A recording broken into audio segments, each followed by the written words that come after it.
Comenzamos el programa proclamando buenas nuevas, esperanza, amor, liberación. Dios te bendiga, querido hermano. Qué bueno volver a estar conectados, ustedes con nosotros y juntos con el Señor. Desde temprano en la mañana, buscando palabra del Señor, palabra que llegue a nuestros corazones y nos haga ser mejores seres humanos, y que podamos cumplir nuestra misión como el Señor así quiere, porque todos tenemos una misión. Un saludo cordial de parte de Yoli y de esta servidora Madeline en esta preciosa mañana de verano. Dios los bendiga mucho. Y yo sinceramente hoy me siento impresionada y consternada con los sucesos que ocurren en mi Puerto Rico. Todavía no salgo del asombro de la niñita que perdió su vida por el autor de sus días, por el propio padre. Todavía retumban en mis oídos y en mi corazón sus últimas palabras: mamá, búscame, que papá está loco. Todavía retumban en mis oídos y en mi corazón esas últimas palabras, las que nos llevan a reflexionar y a aceptar que verdaderamente, que contundentemente que en nuestro país anochece perpetuamente el horizonte de la paz. Hablamos de paz, queremos que haya paz, ¿verdad? Pero no la conseguimos porque la paz está en el Señor y es la que nos la da a nosotros, y estamos tan separados de Él que por eso es que nos seguimos viendo afectados en esta jungla que estamos viviendo en este pleno siglo XXI. Y encontré en esta semana un artículo de José Vargas Vidot, el doctor José Vargas Vidot, salubrista y fundador de Iniciativa Comunitaria, al que admiro mucho, porque es un hombre que verdaderamente hace lo que tiene que hacer, y habla de que esa palabra, esa frase que dijo ella, ¿verdad? Mamá, búscame, que papá está loco, una oración completa. Dice él que es el grito de niños y niñas, de adultos y viejos que sufren las consecuencias de una enfermedad llamada soledad. Y que esas palabras en ese momento nadie las pudo escuchar, porque era como si las dijera en un monólogo, porque nunca tuvo audiencia. Pero eso no solamente está pasando ahora, eso ha sucedido a través de los años. En esta mañana, verdaderamente, nosotros tenemos que hablar de las cosas que están afectando nuestro vivir en el entorno que estamos insertados. No podemos ser indiferentes a las cosas que están ocurriendo a nuestro alrededor. Y en esta mañana hablamos de lo que la palabra nos tiene que decir en relación a todos estos sucesos. Yolanda. Dios les bendiga, queridos amigos y hermanos. Ciertamente la consternación tiene que ser parte de lo que sintamos como creyentes, porque la sensibilidad de Dios está en nuestros corazones, y solamente un corazón insensible y solamente una vida aturdida por el oscurantismo que arropa su alma es lo que se puede decir que ha ocurrido y que está ocurriendo en nuestro país. Y la palabra del Señor nos dice claramente, bien claro nos dice, que Él nos dio vida cuando estábamos muertos en vuestros delitos y pecados, en los cuales anduvimos en otro tiempo siguiendo la corriente de este mundo, conforme al príncipe de la potestad del aire, el espíritu que ahora opera en los hijos de desobediencia, entre los cuales también todos nosotros vivimos en otro tiempo en los deseos de nuestra carne, haciendo la voluntad de la carne y de los pensamientos, y éramos por naturaleza hijos de ira, lo mismo que los demás. Pero Dios, que es rico en misericordia por su gracia, amén, y por su gran amor con que nos amó, aun estando nosotros muertos en pecado, nos dio vida juntamente con Cristo.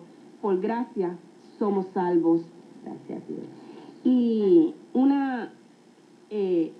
hablando de un filósofo, Kierkegaard, que describió la vida de las personas que no tienen un vínculo fundamental con Dios, y precisamente eso es lo que está ocurriendo en nuestro país. Nosotros vemos la situación del país y decimos qué es lo que está aconteciendo, de qué manera podemos arreglar esto, pero miren, lo que nos está diciendo y está gritando la tierra sobre lo que acontece en nuestra isla es que las personas no tienen un vínculo fundamental con Dios. Amén, eso es así. Cuando una persona no tiene un vínculo con lo sagrado, que es fundamental, pasa por una serie de estadios en su vida en búsqueda de significado. Mire, el ser humano fue creado para la presencia de Dios, para adorar a Dios. La persona anda en una búsqueda falsa cuando no tiene a Dios en su corazón. Sí. Porque lo esencial que es Dios no es parte de su vida. Y como no es parte de su vida, va deambulando, buscando aquí y allá, y no encuentra la felicidad, y no le encuentra sentido ni significado a su vida. Para tratar de llenar ese lugar, que es la presencia de Dios, la persona busca el placer para compensar esa falta de Dios. Y el placer puede ser religioso, puede ser secular. Puede ser que utilice otras cosas para compensar esa ausencia de Dios en el corazón. Y cuando el placer es religioso, se enmascara a través de una idea de culto como entretenimiento. Voy a empezar primero por lo religioso. Se usan palabras como avivamiento cuando en realidad lo que busca es el placer. Es una máscara religiosa.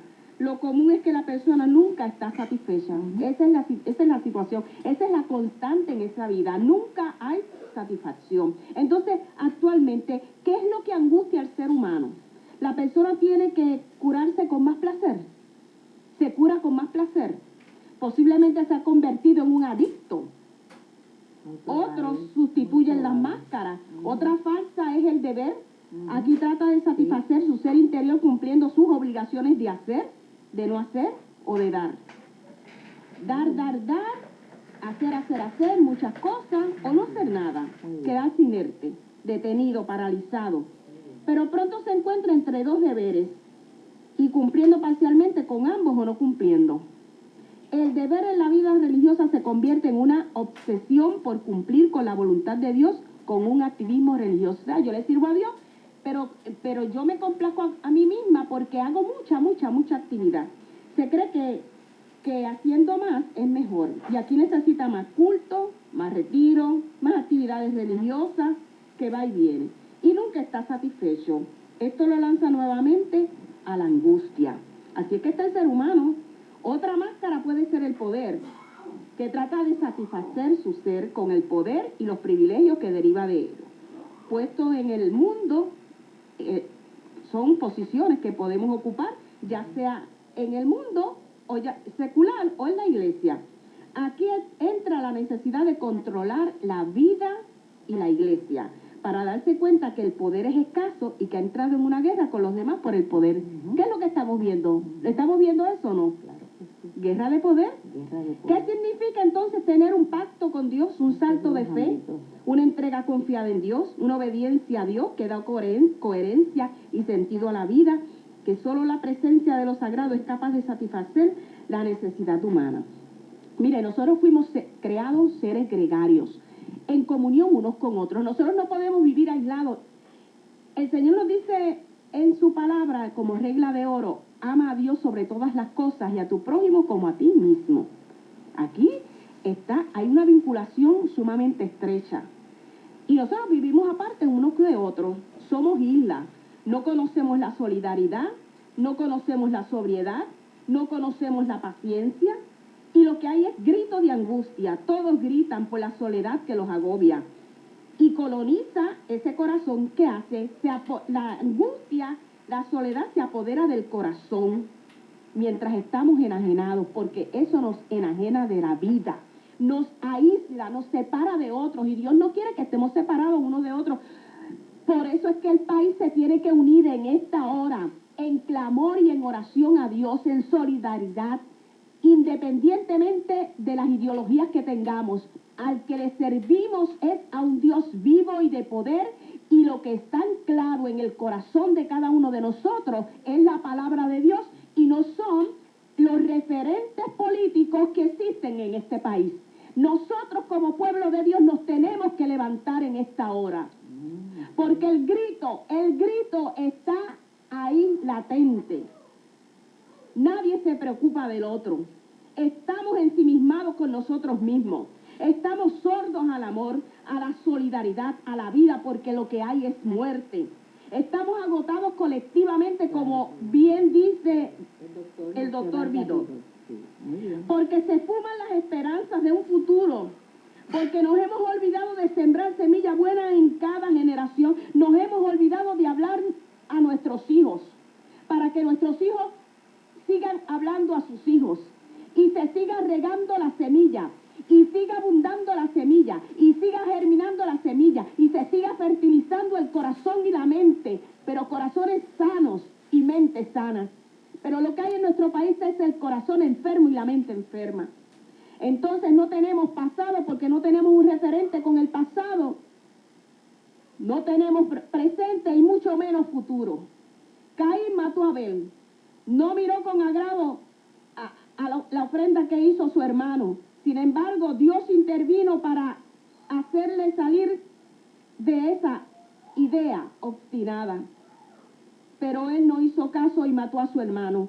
Cuando Dios le viene a preguntar, ¿dónde está tu hermano? Él dice, ¿soy yo acaso guarda de mi hermano? Y Dios le dice, ¿qué has hecho? La voz de la sangre de tu hermano. Mire, la voz de la sangre de mucha gente está clamando. Y nosotros estamos quietos. Y nosotros no estamos haciendo nada. Y como pueblo de Dios, Dios nos demanda en esta mañana que nos levantemos en oración, en ayuno. Clamemos a Dios. Nos olvidemos de los partidos políticos. Nos olvidemos de los políticos. Nos olvidemos de las alianzas que se hacen con los políticos. Y volvamos al camino, a la senda antigua que está plasmada en la palabra del Señor. Zacarías, como siervo de Dios, fue inspirado a hablar la palabra del Señor. Y Zacarías levantó su voz de advertencia y le dijo al pueblo, ¿por qué quebrantáis los mandamientos de Jehová? ¿Habéis dejado a Jehová? Él también los va a abandonar.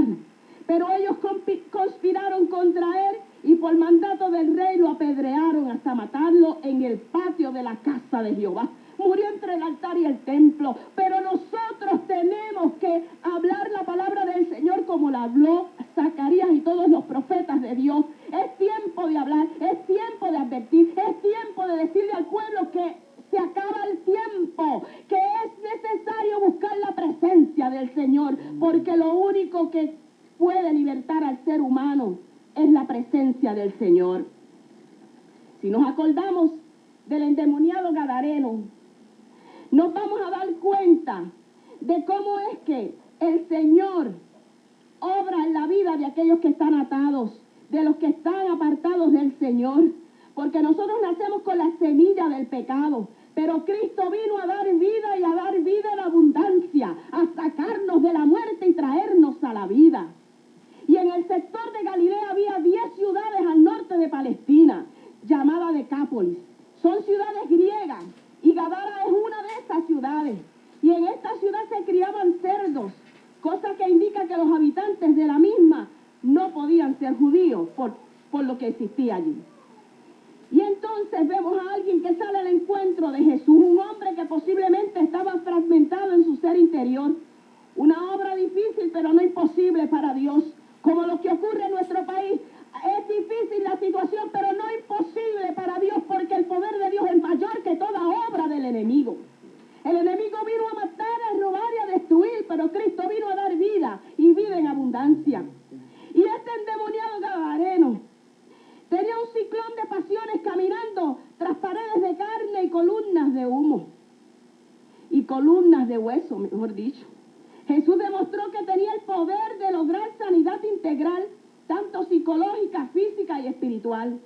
Y Gadara era tierra de gentiles griegos y no existía una administración religiosa para ese tipo de situación. Pero seguía existiendo una necesidad real. Aunque no esté moviéndose la palabra de Dios en los medios, la situación es real, la situación prevalece. Y tenemos que movernos nosotros, que hemos sido llamados a convocar al pueblo a una liberación espiritual. Es nuestra responsabilidad. Dios nos va a llamar a cuenta. Gadareno es el hombre o mujer que se encuentra insensible, seco, desértico en su capacidad de amar y de sentirse amado y dar paz. Está atrapado, acorralado, ya sea en su pobreza o riqueza o éxito o fracaso. Es el hombre que se violenta, que solo sabe herir y lastimarse a sí mismo. Aunque cambie de vestimenta, sigue cargando miseria humana y arruina todo lo que se encuentra de frente. A este hombre se le describe con una posesión demoníaca hacía demasiado tiempo, porque llevaba mucho tiempo enclaustrado, enajenado de la vida, enclaustrado en el cementerio, enclaustrado por la muerte. Hoy hay muchos que visten bien y se les tiene por cuerdos, pero en su interior están como el gadareno. A ese gadareno le interesaba estar aislado y deambulando, porque así es que hace el enemigo, te aísla, te separa para que no te relaciones con nadie. Y esto es un indicador que desde su niñez ni conoció ni experimentó el deseo de estar en casa con los suyos. Los que le criaron para vivir en un hogar venían de lugares fracasados y carecían de lo esencial en la formación de un hogar. El gadareno puede ser el borracho del barrio, el borracho de la plaza o de la lúgubre ciudad. En nuestra sociedad hay muchos gadarenos, el social, el religioso, el político, el moral. Al gadareno no le gusta habitar en casa. Son gadarenos en el área del hogar, los que llegan a la casa diariamente pero no saben vivir en ella, los que suplen pero no comparten, los que ordenan pero no dialogan, los que castigan pero no aman, los que corrigen pero no admiten errores. La administración integral de la palabra del Señor identifica las diferencias entre lo psicológico, físico y espiritual. Y como iglesia de Dios estamos llamados a atender las necesidades psicológicas, físicas y espirituales de la gente que llega a la iglesia y de los que se encuentran fuera. Es momento de salir a la calle, es momento de rescatar las vidas, es momento de hablar palabra de Dios, es momento de hablar palabras inquietados por la unción y el poder del Espíritu Santo que nos mueve en esta hora a salvar a nuestra isla. Y sabemos y reconocemos que el tiempo del fin está cerca, pero tenemos que correr para que la gente no se pierda, porque la responsabilidad de la iglesia es salvar a los que se encuentran cautivos por el pecado. En esta mañana, yo te digo que corras a buscar palabra del Señor. Hay que declararle a Cristo cuál es nuestra condición. Dentro de un enfoque materialista, Jesús procedió a actuar y a sacar los demonios de este gadareno y echó fuera los demonios y los mandó a que se fueran a un hato de cerdos, aún a pesar de que la economía de esa área dependía de la crianza de cerdos. Pero ahí no se iba a sacrificar una vida por la economía. Y desde esa perspectiva hay que abogar por la justicia y la igualdad entre los seres humanos. No se debe sacrificar al ser humano por un grupo de cerdos. Hay que dignificar al ser humano para ubicarlo e integrarlo a la sociedad. Y en esta hora la iglesia, nosotros estamos llamados a convocar, a sacar a la gente del pecado, a decirle que Dios los ama. Pero mire, tenemos que irnos con la unción del Espíritu Santo, con la dirección y el poder de que Dios nos ha dotado a nosotros para hablar la palabra de autoridad, para hablar la palabra de liberación y de sanidad para las vidas. Que Dios te bendiga en esta mañana. Dios te bendiga más.